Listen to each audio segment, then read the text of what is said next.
So hello guys, मैं हूं शुभम, आप सभी का स्वागत करता हूं मेरे इस नए वीडियो पे।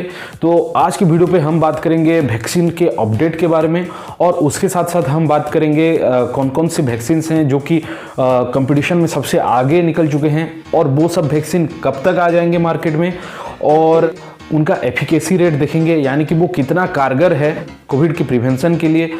और उसके साथ साथ जो एम्स के डायरेक्टर हैं उन्होंने क्या स्टेटमेंट अभी दिया है रिसेंट इंटरव्यू में, उसके बारे में हम बात करेंगे।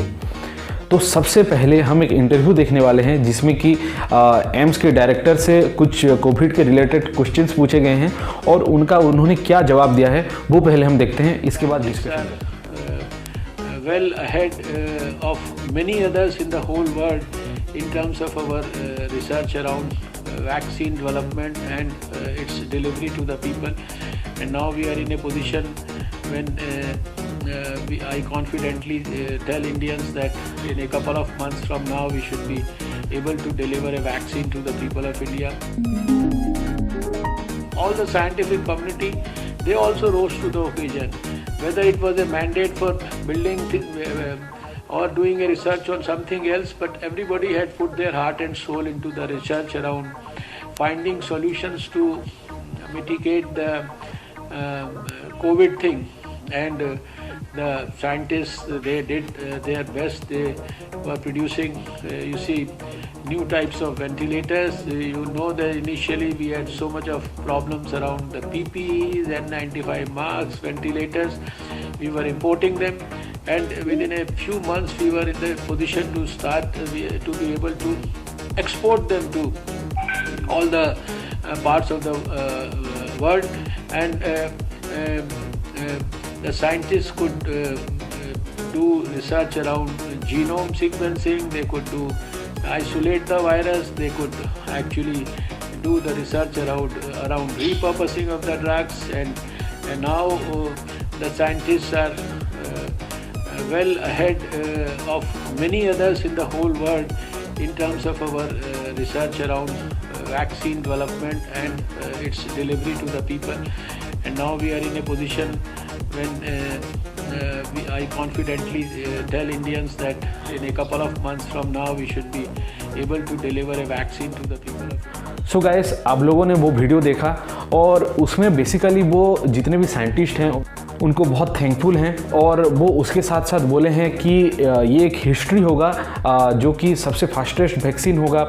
और हम सभी को पता है, मैं कुछ लास्ट वीडियोस में बता चुका हूँ कि जो वैक्सीन है लगभग बनने के लिए मिनिमम 3 से 4 साल मिनिमम लग जाता है और बहुत सारे ऐसे वैक्सीन हैं जो कि 30 साल भी हो गया लेकिन अभी तक नहीं डेवलप हो पाया। तो आप लोगों को बता दूं कि ये अगर जिस टाइम पे बोला जा रहा है ये वैक्सीन आने का जो टाइम दिया जा रहा है उस टाइम पे अगर आ जाता है तो ये सबसे फास्टेस्ट वैक्सीन होगा इन द एंटायर हिस्ट्री।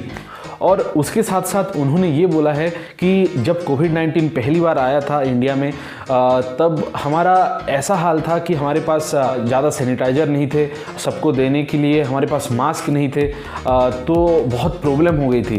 तो हमें बाहर से इंपोर्ट करना पड़ रहा था ये सब चीज़ें। लेकिन अभी इंडिया ऐसी एक स्थिति पे आ चुकी है कि ये बहुत सारी चीज़ें अभी एक्सपोर्ट करने लगी है, ये सब चीज़ें एक्सपोर्ट करने लगी है। और उसके साथ साथ जो वैक्सीन बन रहे हैं उनके 60% वैक्सीन इंडिया में बन रहे हैं, यानी कि मैन्युफैक्चर इंडिया में हो रहे हैं। तो ये सबसे बड़ी बात है हमारे इंडिया के लिए। तो अभी बात करते हैं हम वैक्सीन्स के बारे में और कौन कौन से वैक्सीन्स हैं और उनके डिटेल के बारे में मैं आपको थोड़ा थोड़ा बताते जाता हूँ। तो सबसे पहली वैक्सीन पे हम आ जाते हैं जो कि है मॉडर्ना का वैक्सीन। और मॉडर्ना का जो वैक्सीन है वो उसका एफिकेसी रेट है 94.5%, जो कि बहुत बढ़िया रेट है फॉर ए वैक्सीन। और वैक्सीन टाइप जो है वो है जेनेटिक कोड, यानी कि जेनेटिक कोडिंग से उसको बनाया गया है। और स्टोरेज टेम्परेचर जो है वो है -20 डिग्री सेल्सियस। और अभी जानते हैं कि मॉडर्ना कब तक आ जाएगी, मॉडर्ना का जो ये वैक्सीन है वो कब तक आ जाएगी। तो मैं आपको बता दूं, जो रेगुलेटरी क्लियरेंस होता है वैक्सीन के आने से पहले वो फाइल करने वाले हैं ये कंपनी लेट नवंबर में, यानी कि इसी महीने के लास्ट टाइम पे जो कि अभी आने वाला है। ये रेगुलेटरी क्लियरेंस अगर क्लियर कर लेते हैं तो उसके बाद ये मार्केट में बहुत जल्द आ जाएगा, 1-2 महीने के अंदर ही, जैसे कि एम्स के डायरेक्टर ने हमें उनके इंटरव्यू में बताया है। सो गाइस, फाइजर का जो एफिकेसी रेट है वो 95% है और ये अभी न्यूज में बहुत ही ज़्यादा रहा था। सारे न्यूज पे अभी दे रहा था कि 95% एफिकेसी वाला एक वैक्सीन आ चुका है। तो इसके बारे में मैं थोड़ा सा और डिटेल में आपको बताता हूँ। फ्राइडे को फाइजर के सीईओ ने एक वीडियो कॉन्फ्रेंस के जरिए ये बताया कि उन्होंने इमरजेंसी ऑथराइजेशन ले लिया है, यानी कि इसका अभी इमरजेंसी यूज किया जाएगा और जो वॉलंटियर्स निकलेंगे उनके ऊपर ये टेस्टिंग होगा और उसके साथ साथ उसका यूज भी होगा और उससे इसका एक्चुअल में कितना एफिकेसी रेट है वो पता चल जाएगा और होप करते हैं ये बहुत ही जल्द मार्केट में आ जाएगा। और इसका जो स्टोरिंग टेम्परेचर है वो थोड़ा दिक्कत देने वाला चीज़ है, क्योंकि ये -70 डिग्री सेल्सियस स्टोरिंग टेम्परेचर है उसका। जो एम्स के डायरेक्टर उन्होंने भी उसके बारे में बताया था, तो उसका एक थोड़ा सा वीडियो मैं आपको दिखा देता हूँ, फिर आगे हम बात करते हैं। Other challenge that we have with this Pfizer vaccine is that this vaccine has to be kept at a very low temperature. So the data which Pfizer has released, although it is not reviewed by experts, but it's released by the company, is very encouraging, because in the phase 3 trial where more than 40,000 patients were vaccinated, some got the vaccine, some got placebo, and they followed them up to see how many of them got COVID-19. It showed high efficacy in terms of almost 90% efficacy. The data needs to be looked at more carefully, and it's encouraging not only for the Pfizer vaccine but for other vaccines which are also being made by different companies, because that suggests that whatever vaccine that we're making has the potential of giving good immunogenicity and good protection as far as COVID-19 is concerned. The challenge that we have is, one is to have a long-term follow-up to see how long does the immunity last. Does it last 3 months, 6 months, 1 year or more than 1 year? And also the data needs to be looked at, how much is it in terms of protective value that it gives as far as individuals are concerned. Did it protect from mild infection? Did it protect from moderate and severe infection? The other challenge that we have with this Pfizer vaccine is that this vaccine has to be kept at a very low temperature. It has to be kept at -70 degrees centigrade. Now that for low and middle income countries and a large part of the world is going to be a big challenge to maintain the cold chain, because having a vaccine to be kept at such a low temperature, especially when we're going to smaller towns or rural India, is going to be a challenge. अभी आ जाते हैं, ये कब तक market में आ जाएगा। अभी उसका जो रेगुलेटरी क्लियरेंस नवंबर 2020 को बताया जा रहा था, तो यानी कि नवंबर आ चुका है, यानी कि अभी इमरजेंसी क्लियरेंस होने के बाद ये 1-2 महीने पे ये भी मार्केट में आ जाएगा। होप करते हैं सब सही से जाए और ये मार्केट में बहुत जल्द आ जाए। अभी जो वैक्सीन के बारे में हम बात करने वाले हैं वो गामालाया सेंटर का। तो गामालाया जो वैक्सीन है उसका एफिकेसी रेट है 92%। इसका जो वैक्सीन टाइप है वो वायरल फैक्टर वैक्सीन है और सारे वैक्सीन्स के टाइप के बारे में मैंने एक एक्स्ट्रा वीडियो बना दिया है। अगर आपने वो नहीं देखा तो आई बटन पे टैप कीजिए और वो वीडियो देख लीजिए। इसका जो स्टोरिंग टेम्परेचर है +2 डिग्री सेल्सियस से -8 डिग्री सेल्सियस तक है, यानी कि ये उतना दिक्कत देने वाली चीज़ नहीं है जैसे कि फाइजर का -70 डिग्री सेल्सियस तक रखना पड़ता था। तो जो कोल्ड चेन मेंटेन करना बहुत मुश्किल हो जाता है। और इसका जो फेज़ 3 ट्रायल वो अगस्त से शुरू हो चुका था, यानी कि फेज़ 3 का रिजल्ट बहुत ही जल्द आने वाला है और ये वैक्सीन भी बहुत ही जल्द मार्केट में अवेलेबल होने वाला है।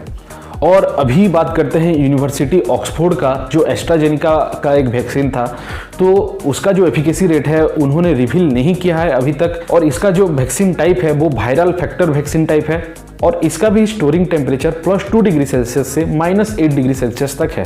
और इसका जो फेज़ 2 और 3 सबसे पहले शुरू हो गया था, मई से शुरू हो गया था, लेकिन इसका जो रिजल्ट अभी तक नहीं आया और इसके जो डिटेल्स अभी तक इन्होंने शेयर नहीं किया। तो जब भी इनका कोई भी अपडेट आ जाता है मैं आपको शेयर कर दूंगा। तो अभी हम बात करते हैं जो कॉम्प्लिकेशंस हैं वैक्सीन आने के बाद, उसके बारे में थोड़ा सा हम बात कर लेते हैं।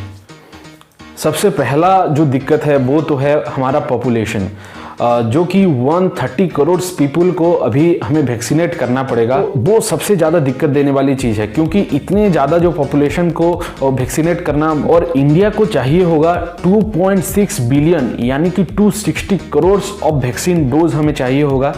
और हमारा जो कैपेसिटी है अभी के लिए 400 से 500 मिलियन डोज, और वो भी जुलाई 2021 तक हमारे पास अवेलेबल होगा, ये बताया जा रहा है। यानी कि जुलाई तक हमारे पास आधा ही डोज अवेलेबल होगा, हम अगर फुल एफिकेसी से काम करने लगें तब भी।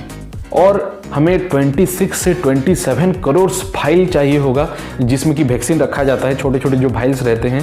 तो इसका प्रोडक्शन मैन्युफैक्चरिंग रेट बहुत बढ़ाना पड़ेगा। अभी के लिए इंडिया के लिए ये एक चैलेंज होगा कि एक टाइम पे बहुत ही कम समय पे इतने सारे फाइल का मैन्युफैक्चरिंग करना। और अगर 260 करोड़ डोजेस हमें चाहिए तो 260 करोड़ सिरिंज भी चाहिए, 260 करोड़ नीडल्स भी चाहिए। तो इस सब का प्रोडक्शन हमें बढ़ाना पड़ेगा। अभी के लिए ये बहुत बड़ा चैलेंज है इंडिया के लिए।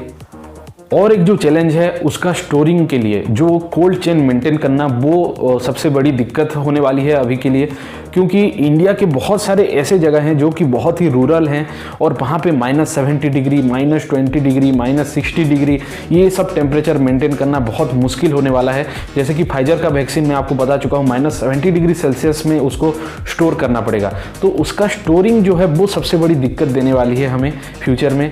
और अभी के लिए अगर मैं आपको बताऊं, JMR दिल्ली और हैदराबाद के जो इंटरनेशनल एयरपोर्ट हैं वो अभी -20 डिग्री सेल्सियस तक स्टोरिंग कैपेसिटी उनका है, लेकिन -70 डिग्री तक ये अभी के लिए हमारे लिए एक मुश्किल चीज़ है। तो ये थे कुछ चैलेंजेस जो कि वैक्सीन प्रोडक्शन के बाद हमारे पास आने वाले हैं।